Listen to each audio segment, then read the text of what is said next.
नमस्कार,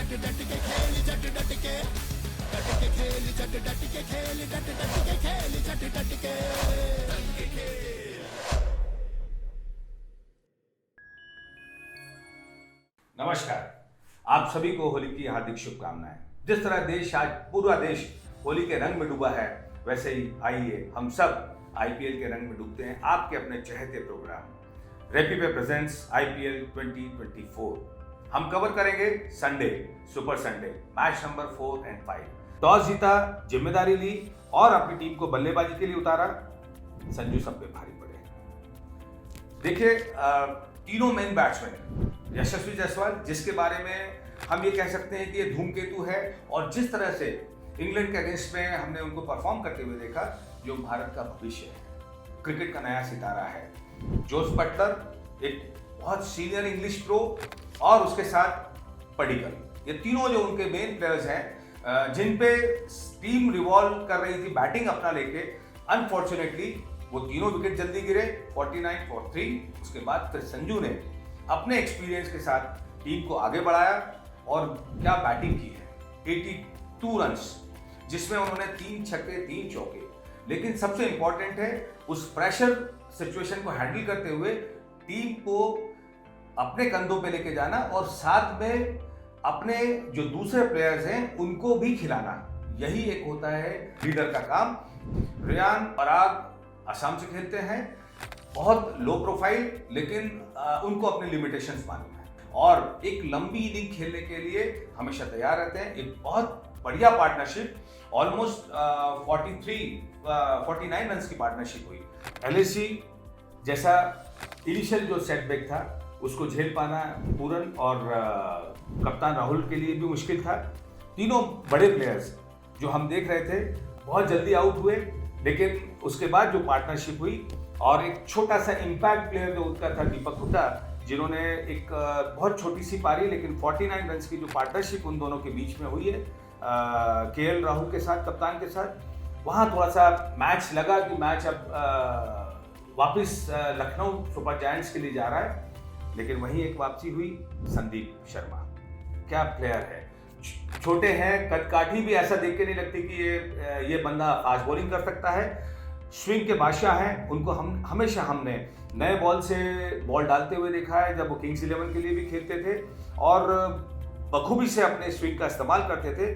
स्पीड नहीं है, लेकिन फिर भी टीम मैनेजमेंट ने एक थॉट प्रोसेस अलग लिया है। जैसे मैंने कहा था कि change the thoughts change the world, वही टीम मैनेजमेंट ने किया।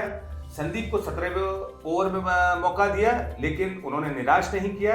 अपनी कटर्स, अपनी स्लो वन, और जो 17वां ओवर डाला है उसकी पहली बॉल पे केएल राहुल को आउट किया। वहां से जो संभावनाएं लखनऊ के लिए थी मैच जीतने की, वो क्षीण हो गई।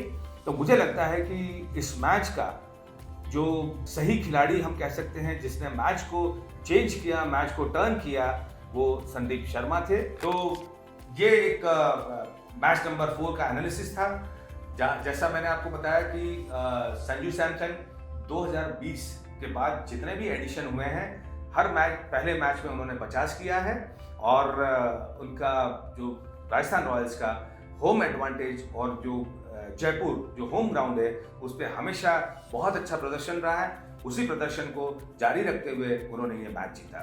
अब हम बात करते हैं मैच नंबर 5, लॉन्ग अवेटेड, जिसका सभी को इंतजार था। मुंबई इंडियंस का अगर हम देखेंगे तो पिछले 2013 से पहला मैच हमेशा हारती हुई है, लेकिन फैंस को यही खुशी रहती है कि उन सब सालों में 5 बार की चैंपियन भी बनी है। तो फैंस भी भावनात्मक रूप से जुड़े रहते हैं कि अगर पहला मैच हारते भी हैं, तो हम जीतने का अपना जो जुनून है, या जीतने की हमारी कोशिश है, वो हम पूरी कर पाएंगे। रोमांचक मुकाबले में गुजरात टाइटंस ने मुंबई इंडियंस को 6 रन से हराया। सबसे इंपॉर्टेंट है, जो डेथ ओवर्स की बात करते हैं मुंबई इंडियंस को जब हम देखते हैं, तो पोलार्ड और सूर्य कुमार यादव हमेशा वो डेथ ओवर्स में अपनी टीम को कहीं ऊपर लेके गए हैं। दोनों की कमी खली। सूर्य कुमार अनफॉर्चुनेटली अनफिट थे, और पोलार्ड एक दूसरी भूमिका निभा रहे थे, जिसका कोई रिप्लेसमेंट हमें मुंबई इंडियंस के पास नहीं दिखा। आखिरी 6 ओवर में 48 रन भी नहीं बन पाए। जब हम बात करेंगे गुजरात टाइटंस की, तो वहां उनको मोहित शर्मा और उमेश यादव, क्योंकि मोहम्मद शमी नहीं थे। मोहम्मद शमी ने लास्ट 2 इयर्स में जो परफॉर्म गुजरात टाइटंस के लिए किया है और जो जिस तरह से उन्होंने चैंपियन बनने में टीम में बहुत महती भूमिका निभाई है, उनका नहीं होना, इन दोनों प्रोफेशनल्स पे भरोसा करना, दोनों सीनियर प्रो हैं, दोनों ही बॉलर ने अपनी बेहतरीन बॉलिंग से टीम को विजेता बनाया है। हम बात करते हैं गुजरात टाइटंस ने टॉस जीत के पहले बल्लेबाजी की। फर्स्ट विकेट की जो पार्टनरशिप हुई वो 31 रन की थी। शुभमन गिल नए कप्तान, नया जोश, और जिस तरह से हर फॉर्मेट में शुभमन गिल एक उभरते हुए खिलाड़ी दिख रहे हैं, जिस तरह से वो उनके एडजस्टमेंट देखिए, T20 हो या वनडे हो या टेस्ट क्रिकेटर, जिस तरह से वो अपने आप को उस फॉर्मेट में, हर फॉर्मेट में एडजस्ट कर रहे हैं, यही दर्शाता है कि ये खिलाड़ी भविष्य का खिलाड़ी है। शुभमन गिल ने 32 गेंदों पे 31 रनों की कप्तानी पारी खेली। साई सुदर्शन, जैसे हमने पहले भी डिस्कस किया था, ये एक बहुत टैलेंटेड क्रिकेटर है, तमिलनाडु से खेलते हैं और एक अपनी लिमिटेशन है, चुपचाप बैटिंग करते हैं, सिंगल डबल्स गैप को ढूंढते हैं, बहुत बड़े शॉट्स पे नहीं जाते हैं। कल यही हमको देखने को मिला। 45 रन जो मैच विनिंग रन कह सकता हूं मैं, एक स्ट्रेंथ दी है बैटिंग को। 39 बॉल जिस पे 45 रन, बहुत अहम पार्टनरशिप उन्होंने तिवतिया और उमरजाई को लेके की है। तिवतिया हमेशा की तरह, जैसा मैंने कहा कि कुछ प्लेयर्स ऐसे हैं जो आईपीएल के ही लिए बने हैं। 11 बॉल पे 22 रन और वहीं 11 बॉल पे 17 रन उमरजाई। ये 3 जो पार्टनरशिप हुई है, और खासकर आखिरी ओवर्स में ये जो 22 रन और ये 17 रन, जिसने टीम को स्ट्रेंथ दी है, और वही स्कोर एक बड़ा स्कोर बना है।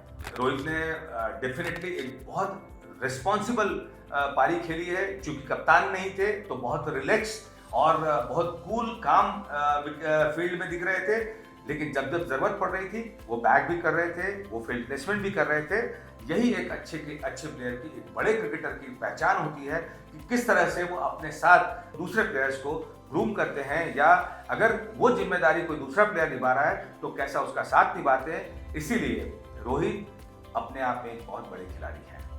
हार्दिक पांड्या आज लाइन में नहीं थे। जिस तरह से उन्होंने बॉलिंग किया, 3 ओवर में 30 रन, और मुझे लगता है कि 1 ओवर शायद वो रोक सकते थे अपने आप को, लेकिन उन्होंने 3 ओवर किए हैं और 3 ओवर में 30 रन दिए हैं। लेकिन जो एक रिदम या जो एक लय हम देखते थे हार्दिक पांड्या के साथ, वो नहीं दिखी। होता है अगर प्लेयर इंजर्ड होता है और अनफिट होता है और जब कम बैक करता है तो निश्चित तौर पे उसको थोड़ा समय लगता है, और 1-2 मैच के बाद हम सोच सकते हैं कि वापस हार्दिक अपनी लय में आएंगे।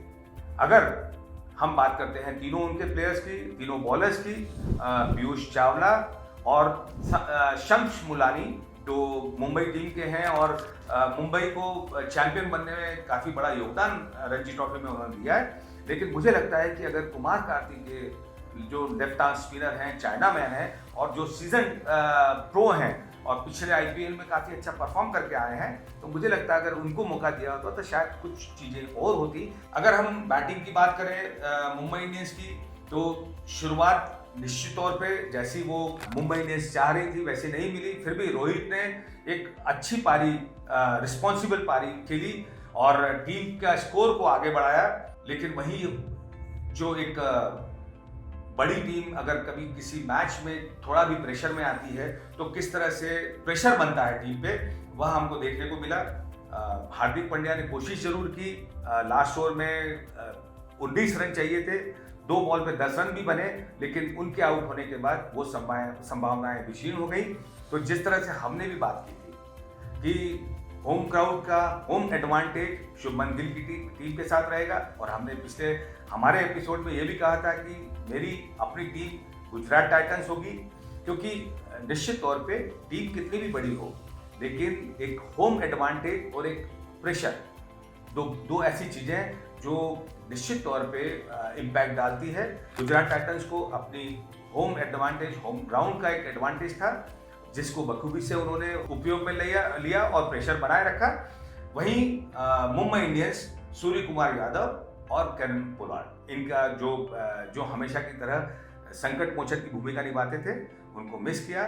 तो जैसा हमने प्रेडिक्ट किया था वही रिजल्ट हुआ।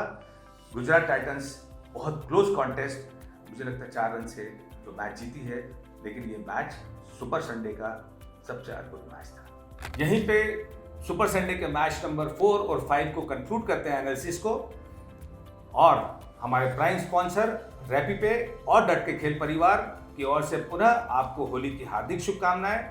आप स्वस्थ रहें, मस्त रहें और इसी तरह होली के रंग में डूबे रहें और हमसे जुड़े रहें आपके अपने प्रोग्राम रैपी पे प्रेजेंट्स IPL 2024 में। Thank you.